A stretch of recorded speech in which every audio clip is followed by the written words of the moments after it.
Hi hello ಎಲ್ಲರಿಗೂ ನಮಸ್ಕಾರ. ಎಲ್ಲರೂ ಹೇಗಿದ್ದೀರಾ? ಪ್ರತಿಯೊಂದು ಸ್ಪರ್ಧಾತ್ಮಕ ಪರೀಕ್ಷೆಗಳಿಗೆ NCERT ಎಷ್ಟು ಇಂಪಾರ್ಟೆಂಟ್ ಅಂತ ಎಲ್ಲರಿಗೂ ಗೊತ್ತು.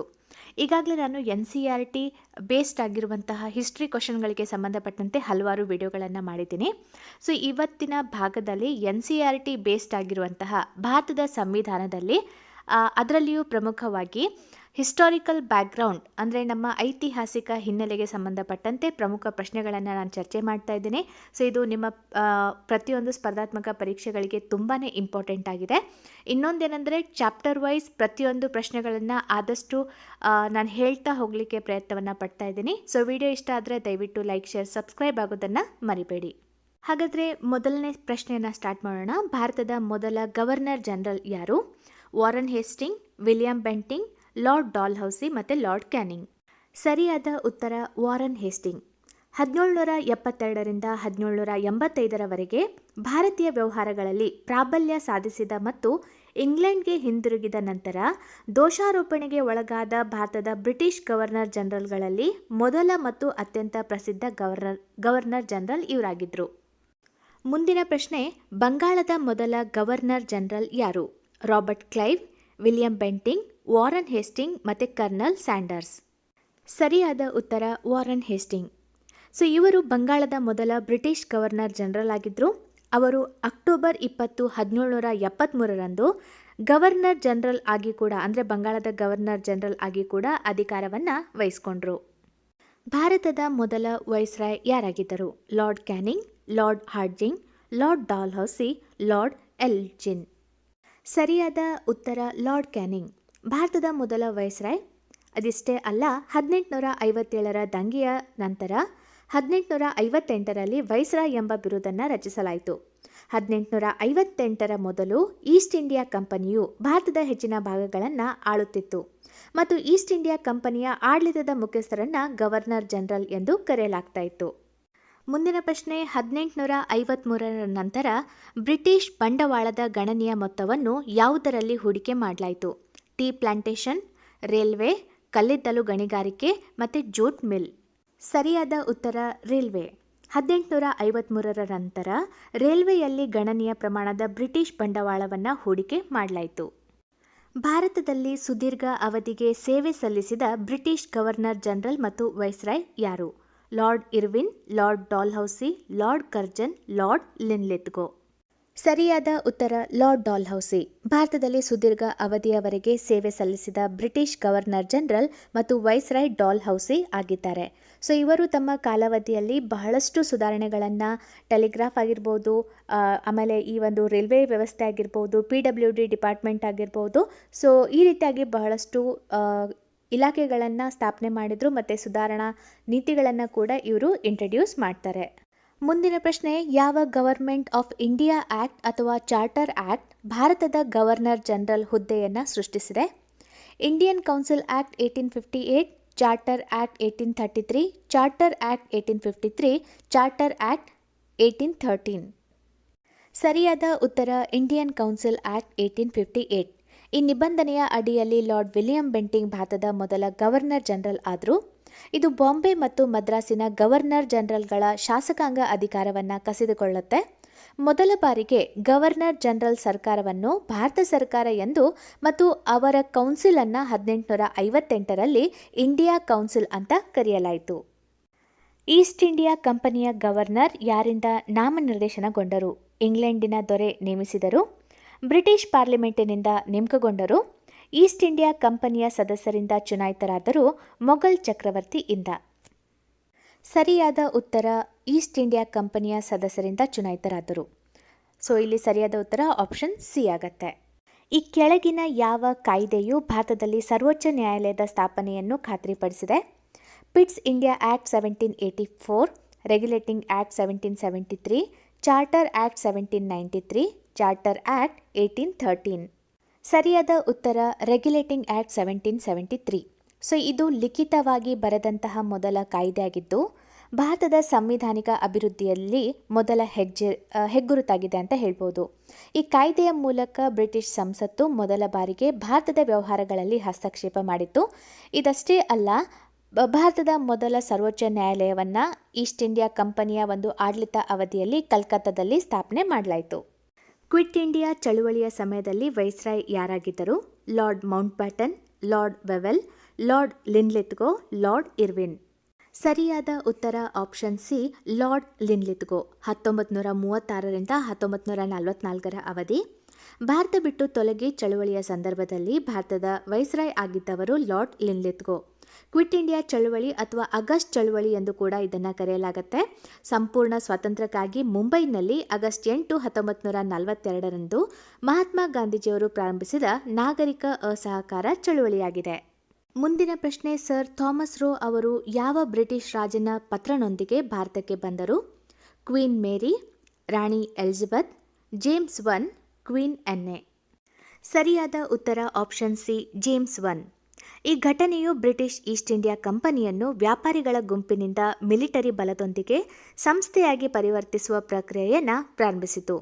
1614ರಲ್ಲಿ ಇಂಗ್ಲೆಂಡಿನ ರಾಜ ಜೇಮ್ಸ್ I ರಾಜತಾಂತ್ರಿಕ ಸರ್ ಥಾಮಸ್ ರೋ ಅವರನ್ನು ಮೊಘಲ್ ಚಕ್ರವರ್ತಿ ಜಹಾಂಗೀರ್ ಅವರನ್ನು ಭೇಟಿ ಮಾಡಲು ಮತ್ತು ವ್ಯಾಪಾರದ ಒಪ್ಪಂದವನ್ನು ಮಾತುಕತೆಗೆ ಅವರನ್ನು ಕಳಿಸ್ತಾರೆ. ಸಬ್ಸಿಡರಿ ಅಲಯನ್ಸ್ ಅನ್ನು ಪರಿಚಯಿಸಿದ್ದು ಯಾರು? Lord Wellesley, sir John Shore, Robert Clive, lord Dalhousie. ಸರಿಯಾದ ಉತ್ತರ ಆಪ್ಷನ್ ಎ, ಲಾರ್ಡ್ ವೆಲ್ಲೆಸ್ಲಿ. ಭಾರತದಲ್ಲಿ ಬ್ರಿಟಿಷ್ ಸಾಮ್ರಾಜ್ಯವನ್ನು ಸ್ಥಾಪಿಸಲು ಗವರ್ನರ್ ಜನರಲ್ ಆಗಿದ್ದ ಲಾರ್ಡ್ ವೆಲ್ಲೆಸ್ಲಿ ಅವರು ನಾನ್ ಇಂಟರ್ವೆನ್ಷನ್ ಪಾಲಿಸಿಯನ್ನು ಬಳಸಿದರು. ಈ ವ್ಯವಸ್ಥೆಯ ಪ್ರಕಾರ ಭಾರತದಲ್ಲಿ ಪ್ರತಿಯೊಬ್ಬ ಆಡಳಿತಗಾರನು ಬ್ರಿಟಿಷ್ ಸೈನ್ಯದ ನಿರ್ವಹಣೆಗಾಗಿ ಬ್ರಿಟಿಷರಿಗೆ ಸಹಾಯಧನವನ್ನು ಪಾವತಿಸಲು ಒಪ್ಪಿಕೊಳ್ಳಬೇಕಾಗಿತ್ತು. ಸೊ ಇವರ ಒಂದು ಅಧಿಕಾರ ಅವಧಿ 1798ರಿಂದ 1805ರವರೆಗೆ ಅಂತ ಹೇಳ್ಬೋದು. ಡಾಕ್ಟ್ರಿನ್ ಆಫ್ ಲ್ಯಾಪ್ಸ್ ಸಿದ್ಧಾಂತವನ್ನು ಅಥವಾ ನೀತಿಯನ್ನು ಪರಿಚಯಿಸಿದ್ದು ಯಾರು? Lord Wellesley, lord William Bentinck, lord Macaulay, lord Dalhousie. ಸರಿಯಾದ ಉತ್ತರ ಆಪ್ಷನ್ ಡಿ, ಲಾರ್ಡ್ ಡಾಲ್ಹೌಸಿ. 1858ರವರೆಗೆ ಭಾರತದಲ್ಲಿ ಬ್ರಿಟಿಷ್ ಈಸ್ಟ್ ಇಂಡಿಯಾ ಕಂಪನಿಯು ಅನ್ವಯಿಸಿದ ಒಂದು ಸ್ವಾಧೀನ ನೀತಿಯ ಸಿದ್ಧಾಂತವು ವಿಳಂಬವಾಯಿತು. ಈ ನೀತಿಯು ಸಾಮಾನ್ಯವಾಗಿ 1848ರ ನಡುವೆ ಭಾರತದಲ್ಲಿ ಈಸ್ಟ್ ಇಂಡಿಯಾ ಕಂಪನಿಯ ಗವರ್ನರ್ ಜನರಲ್ ಆಗಿದ್ದ ಲಾರ್ಡ್ ಡಾಲ್ಹೌಸಿಯೊಂದಿಗೆ ಸಂಬಂಧ ಹೊಂದಿದೆ. ಯಾವ ಬ್ರಿಟಿಷ್ ಅಧಿಕಾರಿ ಸ್ಥಳೀಯ ಸ್ವ ಸರ್ಕಾರದೊಂದಿಗೆ ಸಂಬಂಧ ಹೊಂದಿದ್ದಾರೆ? Lord Mayo, lord Dufferin, lord Northbrook, lord Ripon. ಸರಿಯಾದ ಉತ್ತರ ಆಪ್ಷನ್ ಡಿ, ಲಾರ್ಡ್ ರಿಪ್ಪನ್. 1882ರಲ್ಲಿ ಸ್ಥಳೀಯ ಸ್ವಯಂ ಸರ್ಕಾರವನ್ನು ಪರಿಚಯಿಸುವ ಮೂಲಕ ಭಾರತೀಯರಿಗೆ ಸ್ವಾತಂತ್ರ್ಯದ ಮೊದಲ ರುಚಿಯನ್ನು ನೀಡಿದರು. ಅವರ ಸ್ಥಳೀಯ ಸ್ವಯಂ ಸರ್ಕಾರದ ಯೋಜನೆಯು ಭಾರತದಿಂದ ಈ ಒಂದು ದೇಶದಲ್ಲಿ ಬೆಳೆಯುತ್ತಿರುವ ಪುರಸಭೆಯ ಸಂಸ್ಥೆಗಳನ್ನು ಅಭಿವೃದ್ಧಿಪಡಿಸಿತು ಅಂತ ಹೇಳ್ಬೋದು. ವಾಂಡಿವಾಶ್ ಕದನ ನಡೆದ ವರ್ಷ 1560, 1660, 1760, 1860. ಸರಿಯಾದ ಉತ್ತರ ಆಪ್ಷನ್ ಸಿ, 1760.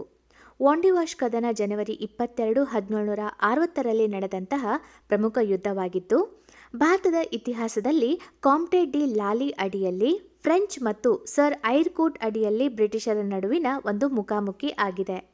ಇದು 7 ವರ್ಷಗಳ ಯುದ್ಧದ ಸಮಯದಲ್ಲಿ ದಕ್ಷಿಣ ಭಾರತದಲ್ಲಿ ಆಂಗ್ಲೋ ಫ್ರೆಂಚ್ ಹೋರಾಟದಲ್ಲಿ ನಿರ್ಣಾಯಕ ಯುದ್ಧವಾಗಿತ್ತು. ಈಸ್ಟ್ ಇಂಡಿಯಾ ಕಂಪನಿಯ ಸ್ಥಾಪನೆಗೆ ಚಾರ್ಟರ್ ಅನ್ನು ಯಾರು ಮಂಜೂರು ಮಾಡಿದ್ರು? 1ನೆಯ ಕ್ವೀನ್ ಎಲಿಜಬೆತ್, ರಾಣಿ ಅಲ್ಬೋಲಿನ್, ಕ್ವೀನ್ ಮೇರಿ ಮತ್ತು ರಾಣಿ ವಿಕ್ಟೋರಿಯಾ. ಸರಿಯಾದ ಉತ್ತರ ಆಪ್ಷನ್ ಎ, 1ನೆಯ ಕ್ವೀನ್ ಎಲಿಜಬೆತ್. ಈಸ್ಟ್ ಇಂಡಿಯಾ ಕಂಪನಿಗೆ ರಾಣಿ ಎಲಿಜಬೆತ್, 1ನೆಯ ರಾಣಿ ಎಲಿಜಬೆತ್ 1600ರ ಡಿಸೆಂಬರ್ 31ರಂದು ರಾಯಲ್ ಚಾರ್ಟರನ್ನು ಅವರು ನೀಡ್ತಾರೆ. ಈ ಚಾರ್ಟರ್ನ ಪರಿಣಾಮವಾಗಿ ಬ್ರಿಟಿಷ್ ಈಸ್ಟ್ ಇಂಡಿಯಾ ಕಂಪನಿಯು ಭಾರತದ ಪೂರ್ವ ಮತ್ತು ಪಶ್ಚಿಮ ಕರಾವಳಿಯಲ್ಲಿ ಮತ್ತು ಬಂಗಾಳದಲ್ಲಿ ವ್ಯಾಪಾರ ಸಂಸ್ಥೆಗಳನ್ನು ಸ್ಥಾಪನೆ ಮಾಡುತ್ತೆ. 1773ರ ಕಾಯ್ದೆಯ ಮೂಲಕ ಪಾರ್ಲಿಮೆಂಟ್ ಈಸ್ಟ್ ಇಂಡಿಯಾ ಕಂಪನಿಗೆ ಎಷ್ಟು ಸಾಲವನ್ನು ನೀಡಿತು? 4,80,000, 4 ಲಕ್ಷ, 5 ಲಕ್ಷ ಮತ್ತು 3 ಲಕ್ಷ. ಸರಿಯಾದ ಉತ್ತರ ಆಪ್ಷನ್ ಬಿ, 4 ಲಕ್ಷ.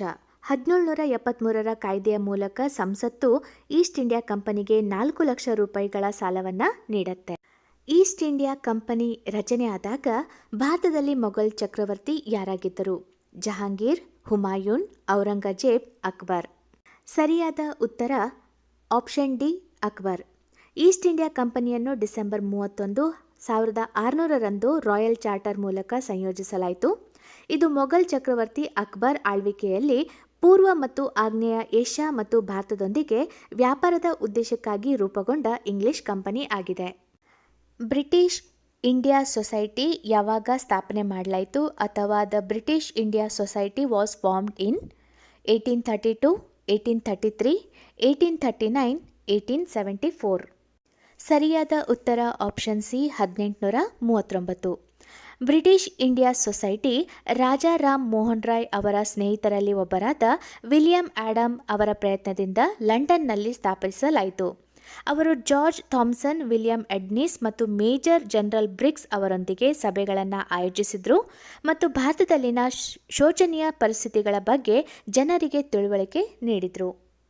ಜೂನ್ 1937ರಲ್ಲಿ ಪ್ರಾಂತ್ಯಗಳಲ್ಲಿ ಕಾಂಗ್ರೆಸ್ ಸಚಿವಾಲಯಗಳನ್ನು ರಚಿಸಿದಾಗ ಭಾರತದ ವೈಸ್ರಾಯ್ ಯಾರಾಗಿದ್ದರು? Lord Willingdon, lord Irwin, lord Linlithgow, ಆಮೇಲೆ ವಿಸ್ಕೌಂಟ್ ವೆವೆಲ್. ಸರಿಯಾದ ಉತ್ತರ ಆಪ್ಷನ್ ಸಿ ಲಾರ್ಡ್ ಲಿನ್ಲಿತ್ಗೋ.